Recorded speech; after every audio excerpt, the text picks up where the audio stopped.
2. La carta a los más avanzados.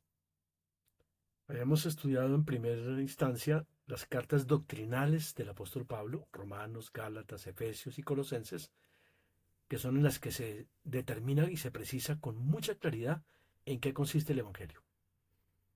Y ahora pasamos a estudiar las cartas vivenciales, que ya no hablan de doctrina, sino ya para la vida normal, que son las demás. Sin embargo, solamente decidimos tomar dos como modelo. La carta a los cristianos más atrasados, más rezagados, los más carnalitos, que eran los corintios, y ahora la carta a los cristianos más avanzados, que son Los filipenses. los filipenses. En la primera, uno ve que él no, en la de Corintios, no está interesado en el bienestar económico y material, como predican hoy en día todo el tiempo, que es que Dios quiere ayudarlos ahí, y familiar. No, él les está enseñando cómo vivir y cómo subir de nivel, aclarar y corregir de todas esas confusiones, errores y pecados, y llevarlos más arriba y mucho más arriba, a mostrarles un camino más excelente, como dice él en su carta. Con Filipenses podríamos hacer algo, es algo similar lo que él hace. Encauzando nuestro sentir. La palabra sentir aparece en varios lugares en la carta de Filipenses, inclusive en otras veces aparece la misma palabra griega, pero no la traducen igual.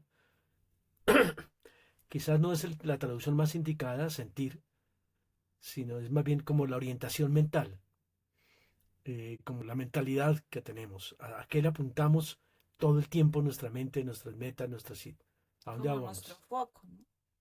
en nuestro foco. Por ejemplo, en los evangelios se le traduce como poner la mira. Cuando Jesús reprende al apóstol Pedro, que le dice, apártate de mí, Satanás, porque no pones la mira en las cosas de Dios, sino en las cosas de los hombres. Ese poner la mira es la misma palabra que aquí traducen como sentir. O sea, ¿a dónde están apuntando?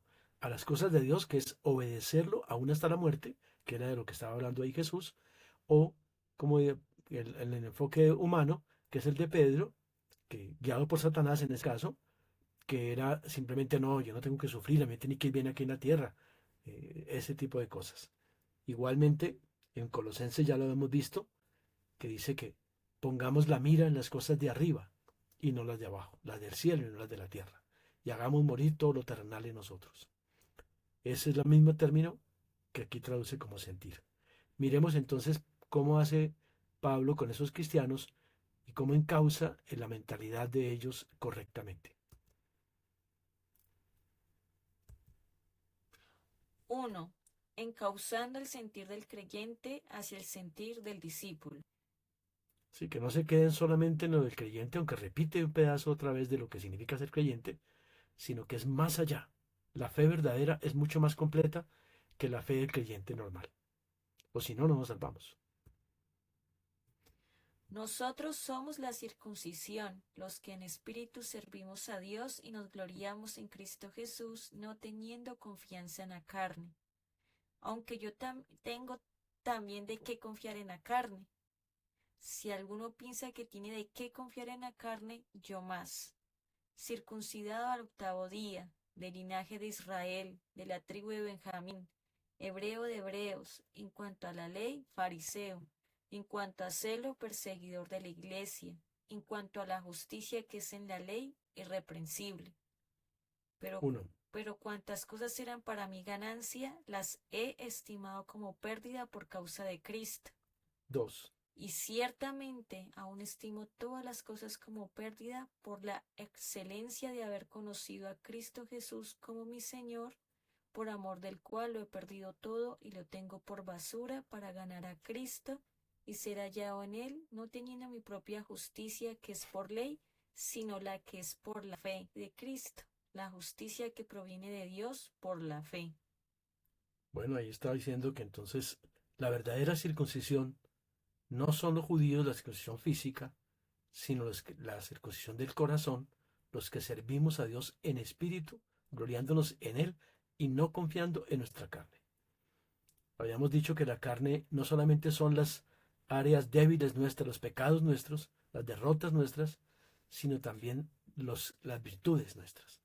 Y aquí él dice, yo también puedo confiar en la carne, y da una lista de lo dedicado que era además de las de la sangre de Israel, que era fariseo en cuanto a la ley, o sea, el más riguroso de todos, que inclusive tenía tanto celo por el judaísmo que persiguió la iglesia y que era irreprensible en la ley. Pero ¿cuál es el sentir del creyente? El siguiente punto. Pero cuantas cosas eran para mí ganancia, las he estimado como pérdida por causa de Cristo. Entonces, todo verdadero creyente sabe que todas sus cosas, sus cualidades, virtudes, sus comportamientos buenos que tuvo en el pasado, son su pérdida. No le van a ayudar, no le dan un solo punto a favor. No cree que eso es un poquito de ganancia. Tengo algunos puntos ya que me dan para llegar al cielo. Dice, no. Todo lo hizo fue Cristo, nosotros no tenemos nada. Si salió de la carne, salió desde más adentro del instinto pecaminoso que todos tenemos y por tanto es algo abominable para Dios. No importa qué tan devoto yo sea, hay debajo no un verdadero amor por Dios, sino por mí mismo. Eso es lo que dice la Biblia, que esa es la realidad psicológica de todo ser humano y como lo dicen también hasta los psicólogos, que en el subconsciente todo lo hace uno con su intención y su interés personal. Así no sea consciente, así sea servir al uno y servir al otro y ser la persona amable y buena gente y la buena mamá, ese tipo de virtudes y los que aman la naturaleza, todas esas cosas, eso es pura carne y son su pérdida. Creer que tiene alguna valía o un mérito propio ya no es cristiano. Simplemente ya dejó el Evangelio. Y luego dice, sí, pero es más allá que eso. No solamente estimo las cosas positivas, cualidades, sino todas las cosas materiales, como pérdida. Por eso dice que lo he perdido todo. Se refiere a lo material, que el discípulo deja todo botado. Lo primero es Cristo, por haber conocido a Cristo como su Señor. No hay una experiencia más excelente que reconocer que eres el dueño absoluto de mi vida y solamente hago lo que Él quiere. Y pierdo lo que sea y además lo tengo por basura. O sea, no es que yo lo perdí y después yo, ay, añoro porque yo tuve eso y lo perdí por Cristo. No, solo lo añoro porque es un pedazo de basura. O como traducen literalmente es estiércol. Con tal de ganar a Cristo y ser hallado en Él, no teniendo mi propia justicia. Ser hallado en Él es una expresión que usa muchas veces el Nuevo Testamento para aquel día, el día del juicio final, cuando Él me mire a ver cómo estoy, que yo sea hallado en Cristo, no teniendo mi propia justicia, que es mis esfuerzos, mis logros, mi devoción, que tan piadoso soy, que tanto voy a la iglesia, que tanto participo, eso no sirve para nada, sino la que yo recibo de Dios, la que Él va forjando en mí, esa justicia que Él va forjando en mí por una vida de fe. Fe no solamente en que Cristo murió por mí, que es lo del creyente, sino fe de que Él no solamente es mi Salvador, sino mi Señor, y por tanto dejo todo, pierdo todo. No hay nada en la vida más importante que Él y conocerle a Él. 2. Encauzando el sentir nuestro hacia el sentir de Cristo.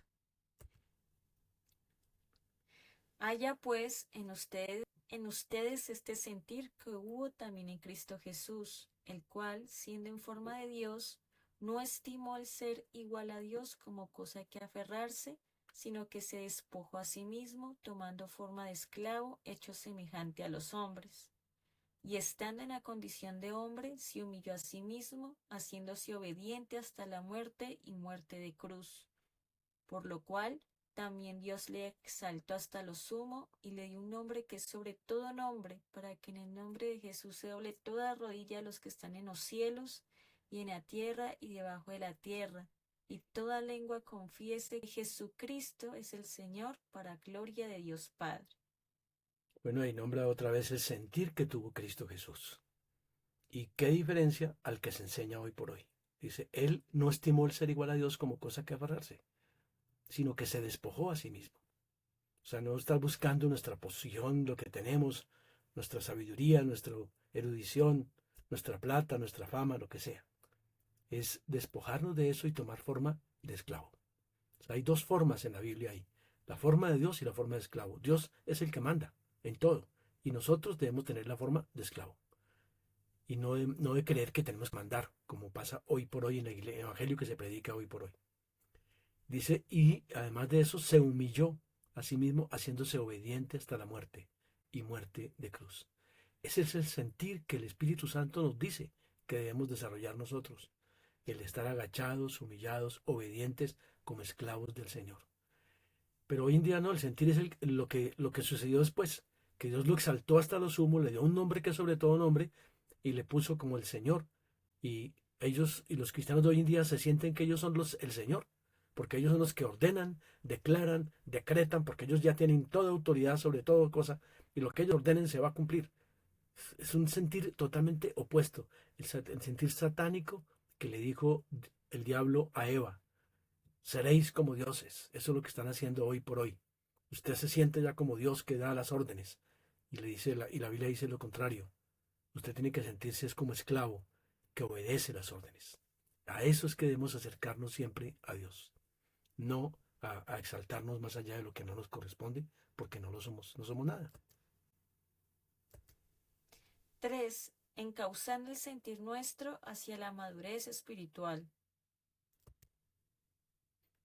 No que lo haya alcanzado ya, ni que ya sea perfecto, sino que prosigo por ver si logro asir aquello para lo cual fui también nacido por Cristo Jesús. Hermanos, yo mismo no pretendo haberlo ya alcanzado, pero una cosa hago, olvidando ciertamente lo que queda atrás y extendiéndome a lo que está delante, prosigo a la meta, al premio del supremo llamamiento de Dios en Cristo Jesús. Así que todos los que somos maduros, esto mismo sintamos, y si sienten otra cosa, esto también se los revelará Dios, llevándolos a marchar hacia lo mismo, esto es, a lo que unos hemos llegado antes. Bueno, ahí está contando cuál es el sentir del cristiano maduro. Que no, dice, es agarrar aquello para lo cual yo fui agarrado, asido. Y yo no me siento que ya llegué. Que eso sería el peor error, creer que ya la persona llegó a la madurez espiritual. No, la verdadera madurez espiritual es ¿en qué consiste? Que yo olvido lo que queda atrás y me extiendo a lo que está delante. Y prosigo a la meta, a esa meta que Él quiere de mi vida, a donde quiere que yo llegue en mi caminar en Cristo hasta que llegue la salvación. Y olvidar lo que queda atrás no solamente es olvidar mis pecados que yo cometí, que yo ya me arrepentí y confesé, sino también olvidar mis éxitos. Dios, la idea es que yo olvido eso porque hay algo más grande todavía por delante. La vida cristiana nunca termina de seguir en avance, en avance, en avance permanente. Uno de los errores grandes de la gente es que se queda como en el pasado. Yo me hice cristiano hace 50 años y los primeros años estuve en un ministerio del cual agradezco porque conocí a Cristo ahí y porque conocí los fundamentos iniciales del cristianismo. Pero una vez que ya me dijo, ya ese ministerio se alejó de Dios, no estaba caminando como es, sálgase, me retiré y ahí no han hecho sino seguir avanzando. Para mí ese fue el primer escalón, pero yo no me quedo pensando en el primer escalón, sino en los siguientes más y más y más, que gracias a Dios él nunca se ha detenido. Entonces, la invitación aquí para el cristiano maduro es que nunca se estanque. Eso no es madurez, cree que ya llegué y ya estoy en el punto. No, siempre hay algo más allá. 4. Encauzando el sentir nuestro hacia lo eterno. El vivir igual Cristo, el morir igual ganancia.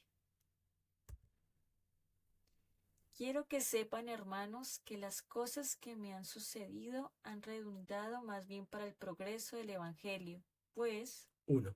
mis prisiones se han hecho patentes en Cristo en todo el pretorio y a todos los demás. 2. Y la mayoría de los hermanos, cobrando ánimo en el Señor con mis prisiones, se atreven mucho más a hablar la palabra sin temor. 3. Y sé que por la oración de ustedes y por la suministración del Espíritu de Jesucristo, esto resultará en salvación. Pablo había sido cogido, querían matarlo en el templo de Jerusalén y los soldados lo rescatan, pero lo echan preso. Luego lo mandan a Cesarea, otra ciudad también de Israel, en donde queda preso por 2 años.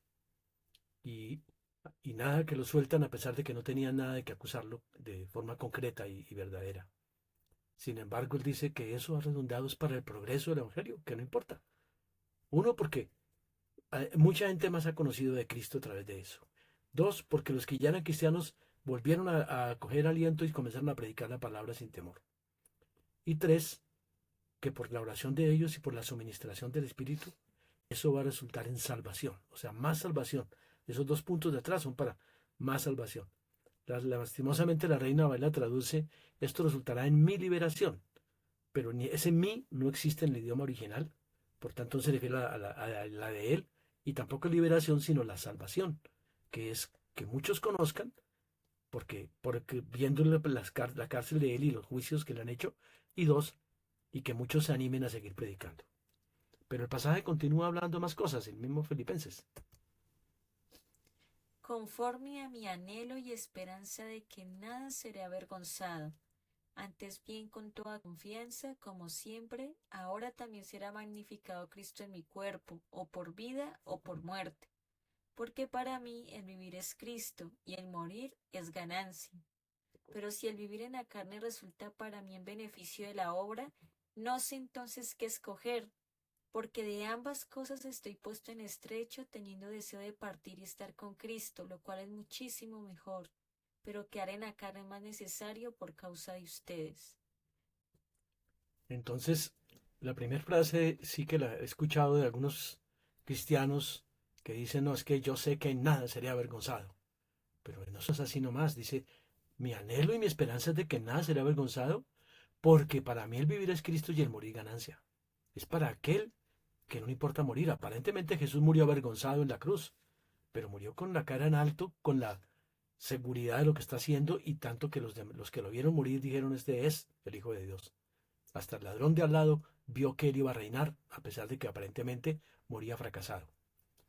Entonces, cuando él habla de no ser avergonzado, no se refiere tanto que, que me vaya bien aquí, sino que dice, antes bien, con toda confianza, como siempre, ahora también será magnificado Cristo en mi cuerpo, o por vida o por muerte. Sea que yo siga viviendo y que me vaya bien o que me vaya mal, hoy en día creen que para ser magnificado Cristo es necesario que me vaya bien, para que todos digan, uy, ese Cristo sí lo quiero seguir, porque mire cuántos millones, cuánto éxito, cuánta fama tengo, cuánta salud y cuánta bendición material. Y que ese es el buen testimonio, pero lo contrario es un mal testimonio. ¿Qué testimonio va a ser ese?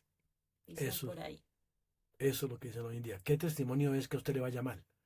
Pero la Biblia dice, el testimonio es que me vaya mal y tenga gozo, tenga paz, tenga confianza, porque para mí el morir es ganancia. No hay problema morirme. Anhelo antes hacerlo, dice él. Solamente sé que todavía era necesario aquí en la tierra y por eso no se iba a ir tan rápido. Si uno lee las historias del siglo XVIII y XIX, los testimonios de estas personas grandes, los misioneros del siglo XIX, es el trato de Dios en sus vidas. Todo el tiempo cómo cambiaba por dentro. Pero a partir de ahí, del final del siglo XIX en adelante, los grandes predicadores, Spurgeon, Moody, y luego del siglo XX los grandes evangelistas, hasta hoy por hoy, y los grandes ungidos de hoy, el testimonio es todo lo que Dios arregló por fuera. La salud, la plata, las cosas. Pero no, ya no es lo de adentro. Lo de adentro siguen siendo los mismos, malosos, envidiosos, arrogantes, pero creen que están muy bien porque reciben cosas externas. Pero eso no es lo que dice la Biblia.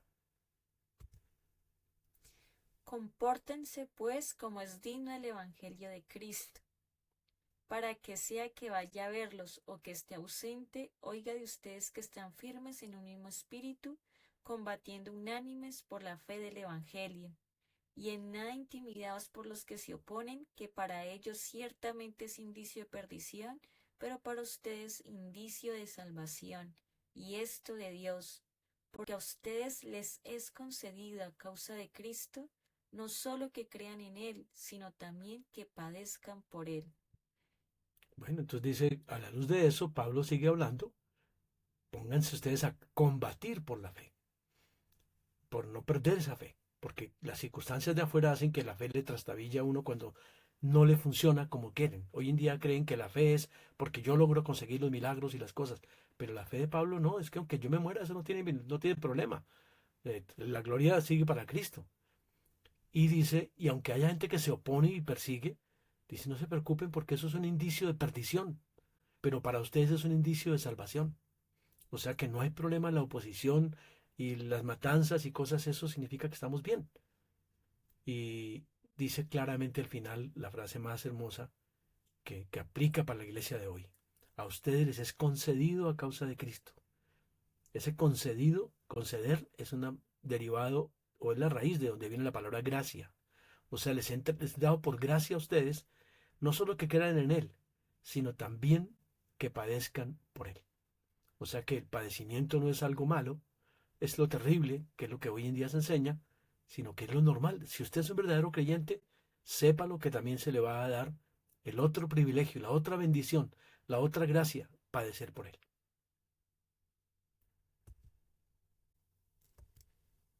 Ciudadanía celestial. Sean imitadores de mí y miren a los que así se conducen según el ejemplo que tienen en nosotros, porque nuestra ciudadanía está en los cielos.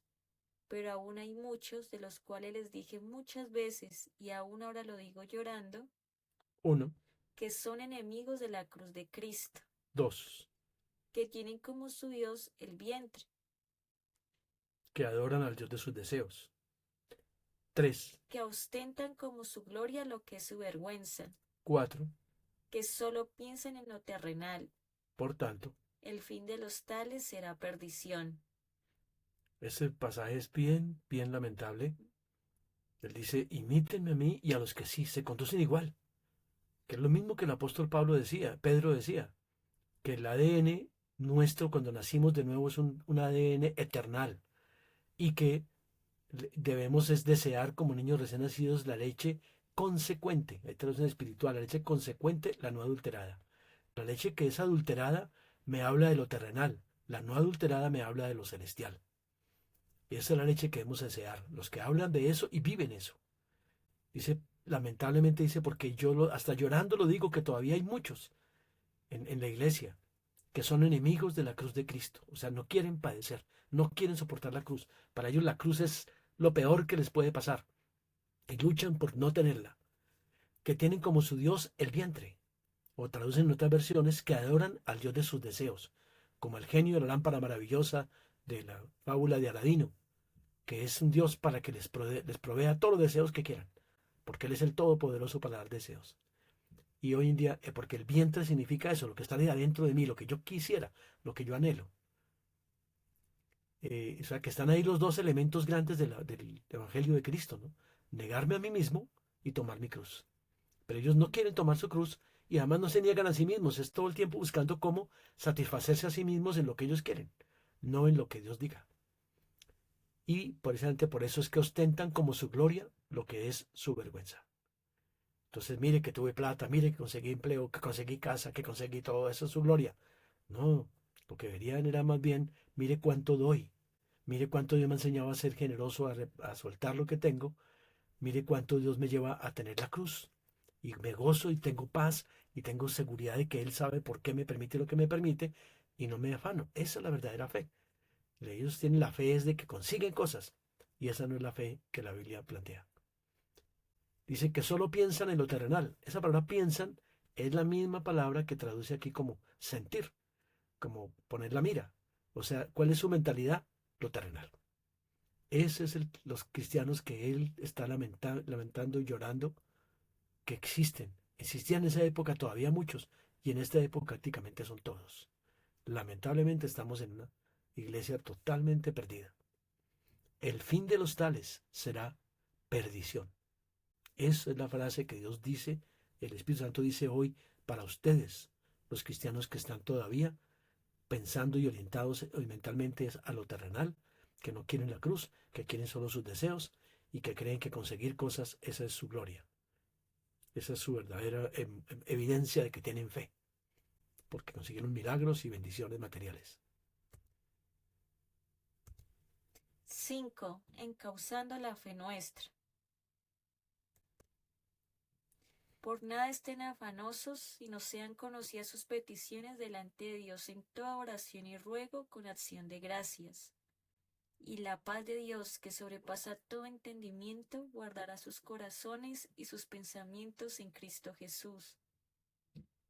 En cuanto a mí, todo lo puedo en Cristo que me fortalece, pues he aprendido a contentarme cualquiera que sea mi situación.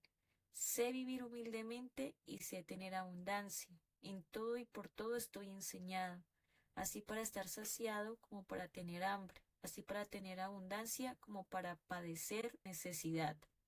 Aquí hay dos cosas que vale la pena aclarar. La del primer párrafo, que hoy en día algunos manejan ese texto, no se panen por nada, pídanle a Dios todo y dale gracias de que se lo va a recibir y ya, lo van a recibir, pero así no lo dice el pasaje. Es darle gracias por la situación que yo tenga. No importa que es que ahora que voy a hacer, que se me vino encima la situación y yo tengo que ver por dónde hago. No, tranquilo, no esté afanado por nada. Y si usted le pide a Dios, le pone eso delante de Dios y le da gracias por la situación, la paz de Dios, lo que Él promete no es que me va a dar las cosas, sino que me va a dar la paz que sobrepasa todo entendimiento en mi corazón y en mis pensamientos, y me quedo quieto. Él sabrá si me da, si no me da, si se demora lo que me da, se me viene el mundo encima, que se venga. Hasta dónde se va a venir? Hasta donde Él tenga previsto, porque nada se le escapa a su mano, porque ni un cabello se cae de mi cabeza sin su voluntad. La segunda cosa que vale la pena aclarar aquí es la frase de todo lo puedo en Cristo que me fortalece. Los cristianos lo usan hoy en día fuera de contexto para lo que les gustaría a ellos. Entonces yo todo lo puedo en Cristo que me fortalece, por eso yo es que tengo milagros, maravillas, bendiciones y toda esa cosa. No, de eso no está hablando. Todo lo puedo es, aunque yo tenga hambre, dice ahí, aunque no esté saciado, aunque sí está saciado, no esté saciado, aunque padezca necesidades, yo todo lo puedo. Entonces el poder dice claramente que se enfoca es en el contentamiento. He aprendido a contentarme, cualquiera que sea mi situación. Entonces el verdadero poder de alguien fortalecido por Cristo se nota que tiene contentamiento, aunque le toque vivir humildemente. Y eso es el verdadero éxito del cristiano en paz, tenga o no tenga. Pero no tiene nada que ver con lo que lo manejan hoy por hoy. Dice además, sé vivir humildemente y sé tener abundancia. Ahí no dice sé vivir en abundancia, porque el cristiano no debe estar viviendo de esas maneras, sino viviendo humildemente. Aunque tenga la abundancia en cierto momento, sabe tenerla como. La Biblia dice que cuando hay abundancia es para darla. Entonces me llegó más, la pregunta es, ¿aquí para quién es? Y automáticamente Dios le va a mostrar a uno para qué. De modo que haya igualdad, dice. El que recibió mucho, no tuvo mucho. Y el que recibió poco, no tuvo poco. Porque hay igualdad. Eso es saber vivir humildemente, eso es el contentamiento, ese es el verdadero poder de Cristo que nos fortalece. 6. Encauzando el amor nuestro. Espero en el Señor Jesús enviarles pronto a Timoteo, pues a ninguno tengo del mismo ánimo y que tan sinceramente se interese por ustedes, porque todos buscan lo suyo propio, no lo que es de Cristo Jesús.